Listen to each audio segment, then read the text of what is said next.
on the DB2 part. So what we'll be seeing today is how we're going to go for an interview on COBOL points. Okay, if they are asking a COBOL interview questions, what are the things that you should be knowing mandatorily and how you will be presenting those answers. So first we'll go for the interview pattern here. So any interview you're gonna start, okay, any interview you're gonna join, guys, the first thing they're gonna ask you about your introduction part, okay. Now in the introduction, your education details not important, okay. So don't introduce yourself saying that I'm Anil, I did my masters. Don't do that, okay. Don't do that. All of you are going with an experienced resume, okay, and I want you to be selected for mainframe, not because of your some education background. No, when you're introducing yourself, guys, the focus would be on mainframe.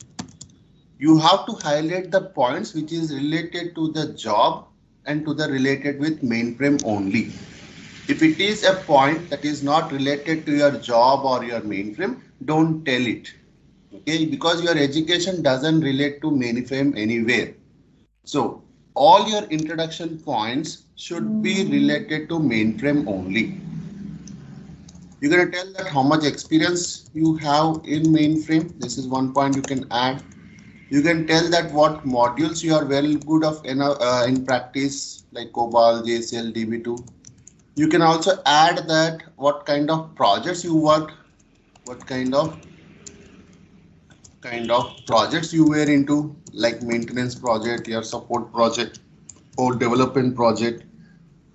You can also tell that you have a very good understanding on tools, and you can also use the points on 2 or 3 lines, okay, 2 or 3 lines of your project plus application. What is your project name and what is the application, or what the application is about, what it is doing, what data it is considering, what kind of processing it is doing. Then you're going to put your roles and responsibilities for the day. That means on a given day, what is your roles and what are your responsibilities. That's it. Hardly 2-3 minutes. Hardly. Okay. Don't go beyond this. If you go for 2 minutes also, that is more than enough. Okay. Don't give whole story of your life. Don't give any things that is completely irrelevant. Don't deviate from your answer. Okay. Don't deviate from your answer. Prepare your question of introduction.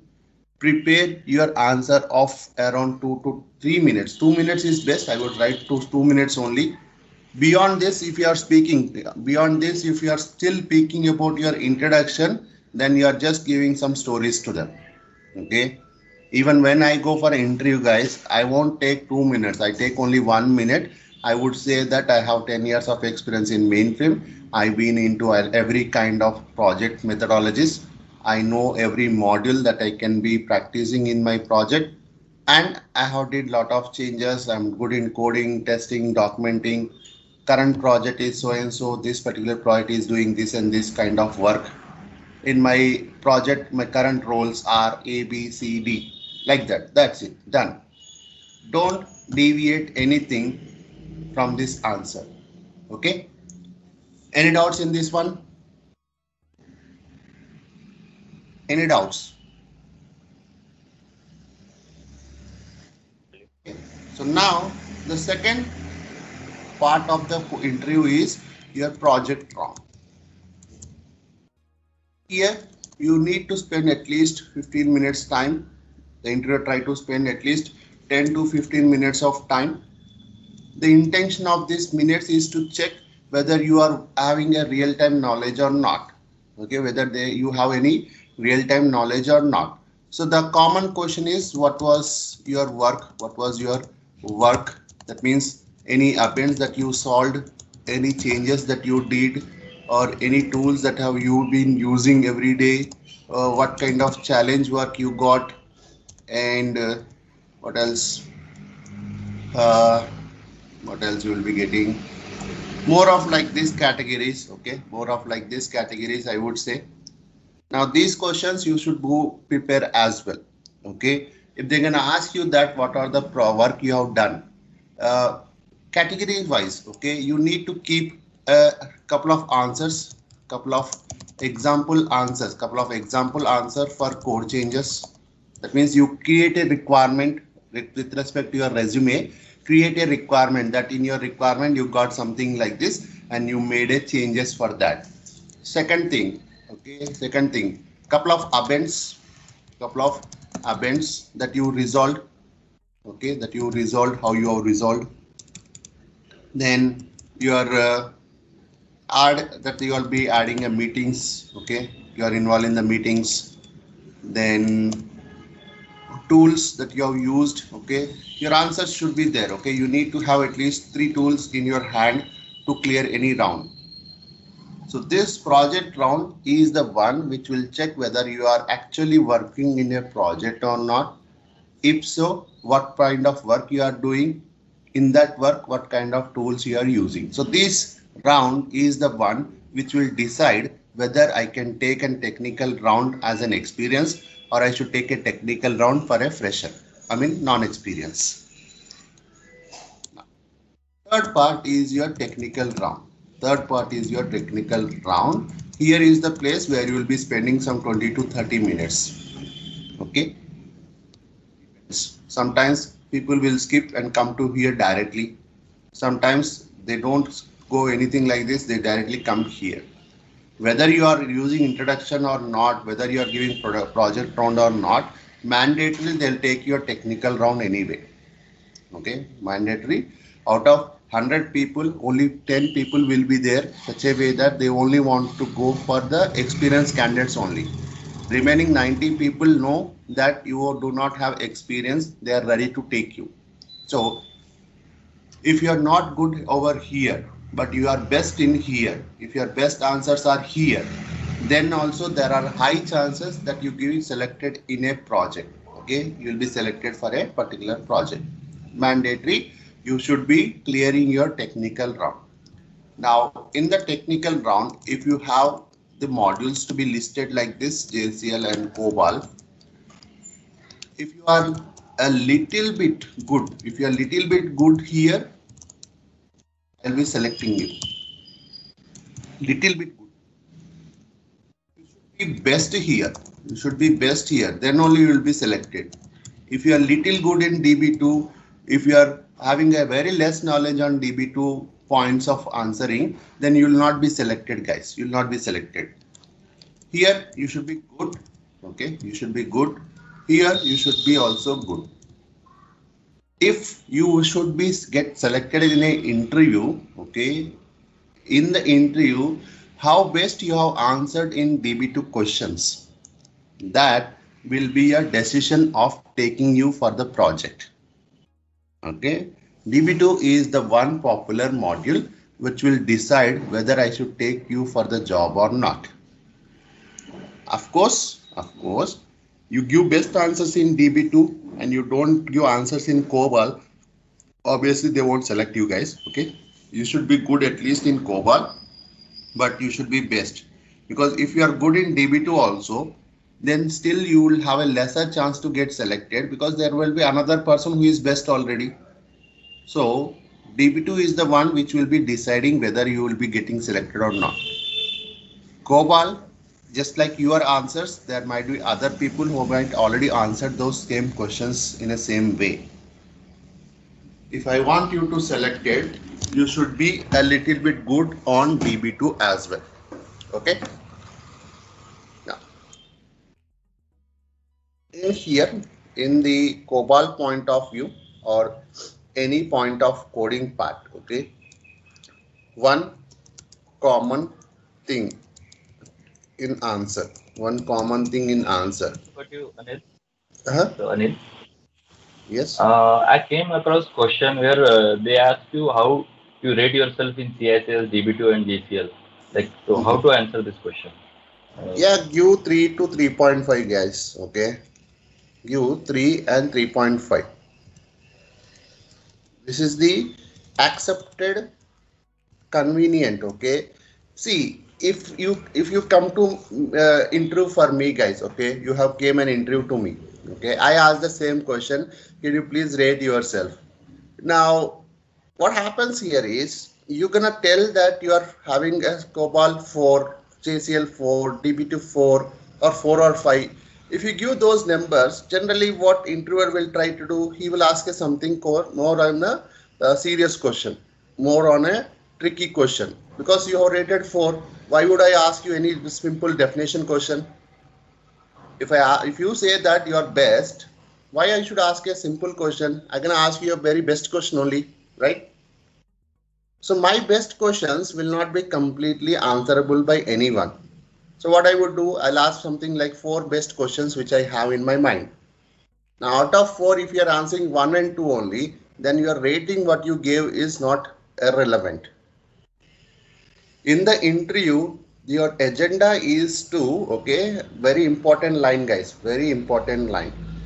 In the interview, the very important agenda is to satisfy the interviewer. You need to satisfy the interviewer ego.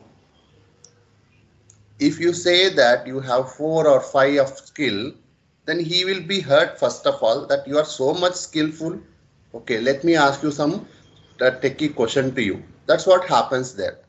If you say softly that I have a knowledge, I have worked on it, but yeah, I would rate around 3.5. That's what my skills are at now. If you say like that, then he knows that he'll understand, okay, you are a regular guy only. You are a medium. You are not best than me. So your answers, okay, your answers should be much of his flavor, much of his expectation. If you say your rating is 2, if you say your rating is 2, they won't ask you any question only guys. Okay, they don't ask you any question. Now let's say you don't have any, of course it's not possible because we'll be training in CSCS also. So if you are going for interview, let's say you are going for interview after our DB2 course itself, okay, by some reason you are not attending CSCS, or by some reason you got an opportunity for an interview and during CSCS. So in the resume guys, in the resume, if you are not keeping CSCS, they won't ask anything. But if you are keeping CSCS and you don't know anything, then you can go and put it in the interview. Okay, you can tell in the interview if that is replication is for CSCS, if it is only specifically for CSCS candidates, then you have a lesser chance there. You have a lesser chance in that situation because they are looking for a CSCS person and you don't have any knowledge. But still you can get selected if you are good in other 3 modules. Okay, out of 4, 3 modules you are best, 1 module you are not at all having knowledge, then also there is a high chance of getting selected. But with respect to CSCS, you can say that at the time of your job career, you had a training, but I never used anywhere in my application. But if I get selected, okay, you can say like that. If I get selected, by the time I join the project, I can at least understand all the points. I'll train myself. I can be ready for the work around.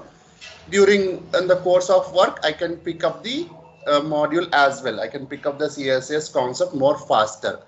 You just need to help yourself,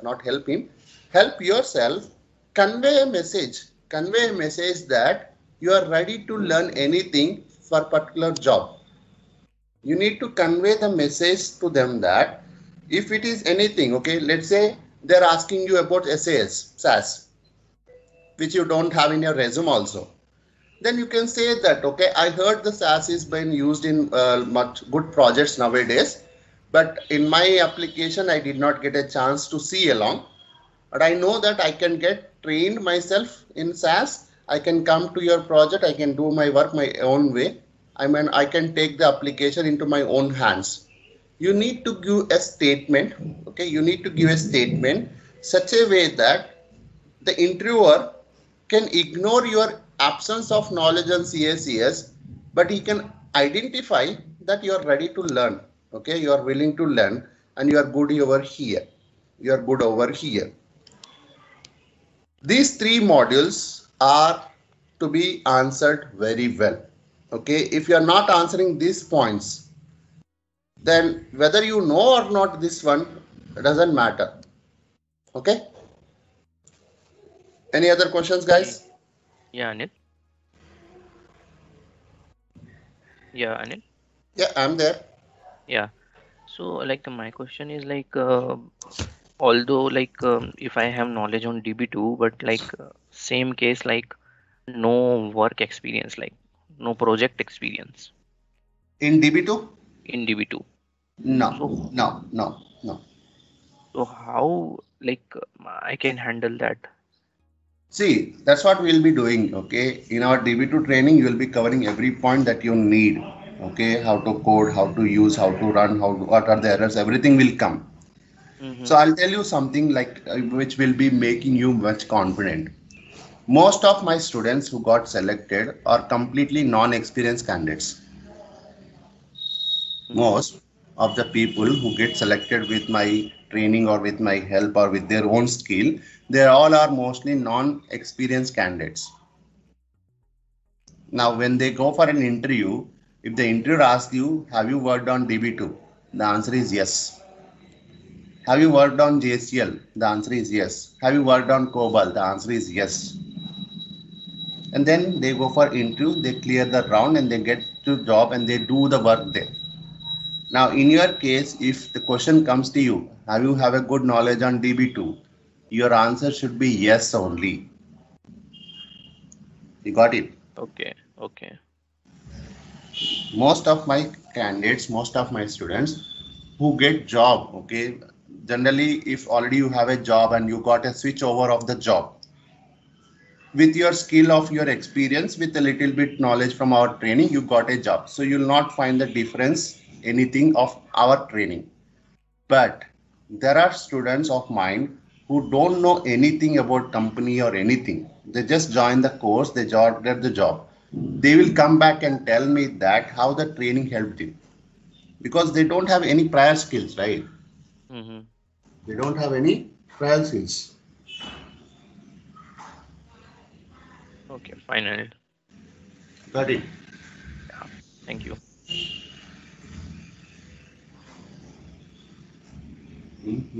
One second. Is this?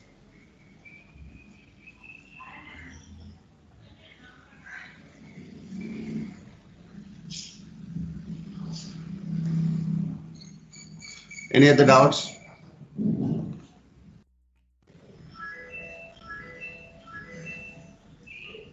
Any other doubts?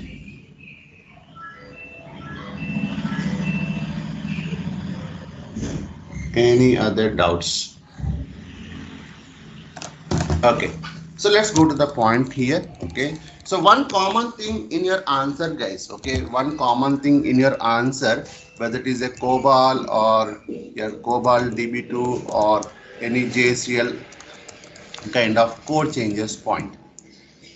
The steps that you need to add into your answer is first thing you will be doing analysis of the request. Okay. First thing you will be doing analysis of the request.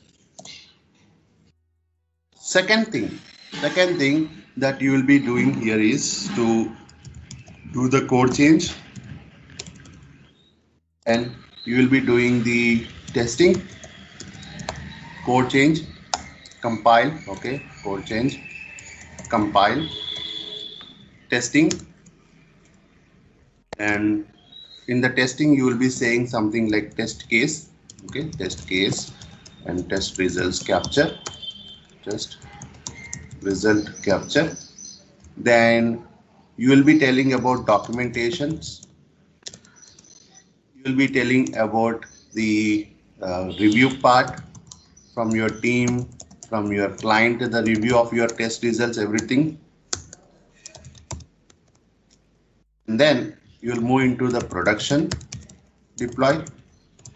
And then you will be checking the first run, first day of the run.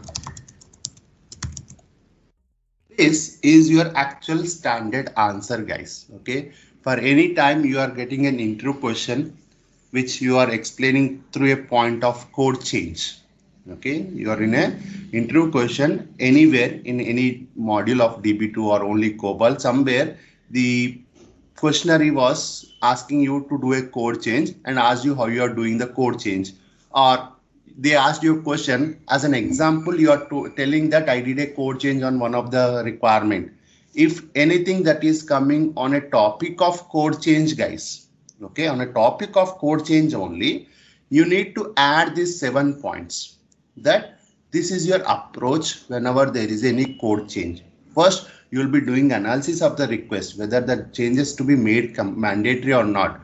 Is it the right program to change? If I change this program, what are the impacted programs to check? How much time it will take to change everything? Can I test it? All the analysis will be done prior, guys.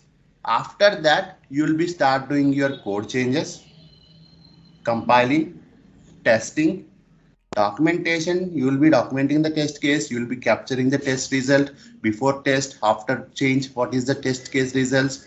Then you will ask your team member to review. You'll ask your client to review. If everything is fine, then you'll go for production deployment. And then once you're deployed into the code in the production, then you're going to check what is the first day run. So these are your standard answer. Okay, what it's like a cow story, guys. Okay, it's like a cow story only. Wherever you go, the story will be same. Here also the same thing. In any module, if there is a related to any kind of code changing, this is the answer you need to add to your scenario.